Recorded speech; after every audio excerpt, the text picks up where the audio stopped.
here is the before of my model, and now here is me getting started in the haircut. And as you can see, we're going to take a little bit of length off. I've created a center section down the middle back, and then two A-line sections, which then I comb down the hair to establish my outline. And now I'm taking another A-line section, working my way up the head, combing the hair straight down, and using that very first section as my guide to establish the length and outline. Again, here I am taking another A-line section, combing the hair straight down, using that previous section as my guide, and I'm going to do this all throughout the length of the haircut, working my way up till I am complete as far as establishing my outline.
Now it is time to start the layers, and I'm going to take a center section in the middle of the back of the head and comb the hair straight back. As you can see, I'm holding my fingers in a square shape and cutting that very first square layer into the back of the head. And that is now my guide for the rest of the layering throughout the back of the haircut. So I'm taking another section, combing it back to the previous section, because that previous section is my guide, and I'm going to do this all the way around the head.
to do a little bit of graduation. As you can see, there is a corner that will form below the occipital bone when you cut a square layer.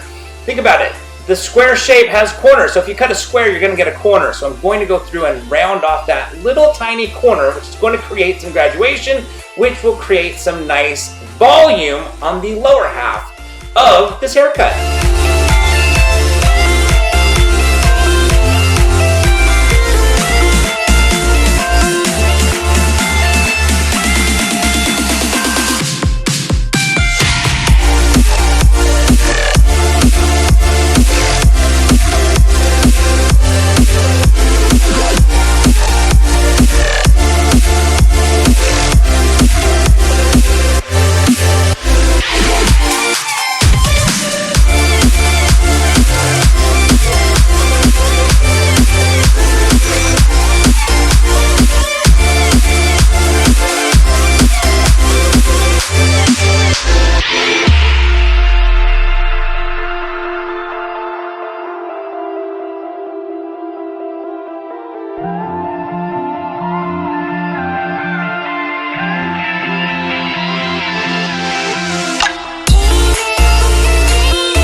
So I've gone through and blew dry the hair all straight, and now what I'm doing is I'm cross-checking the outline. I'm basically making sure that we clean up the outline to have a nice precision outline. I'm not cutting the length anymore. The length has been cut, but hair has a tendency to change consistency from wet to dry. So whenever you cut a nice straight line in wet hair, when it dries, it's going to have some inconsistency, at which point you're going to want to cross-check that outline dry. So that's what I'm doing here, going through and establishing and making sure that I have a nice precision outline.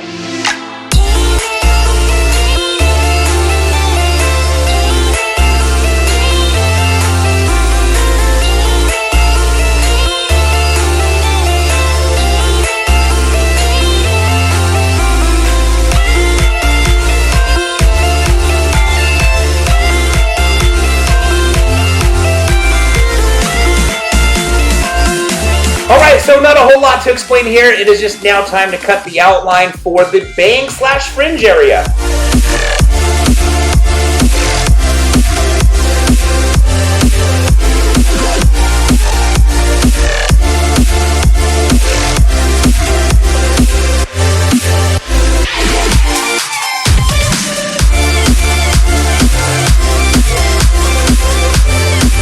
So we've come to the end again of another haircut, and as you can see, we did a nice graduated layer bob to give the hair maximum volume throughout the haircut. Well, I hope you guys enjoyed this haircut. If you did, please give it a thumbs up. If you have any questions or comments on what I did in this haircut, please don't forget to put them down in the comment section below. And don't forget to subscribe to this channel. And once again, as always, I want to thank you guys so very much again for watching.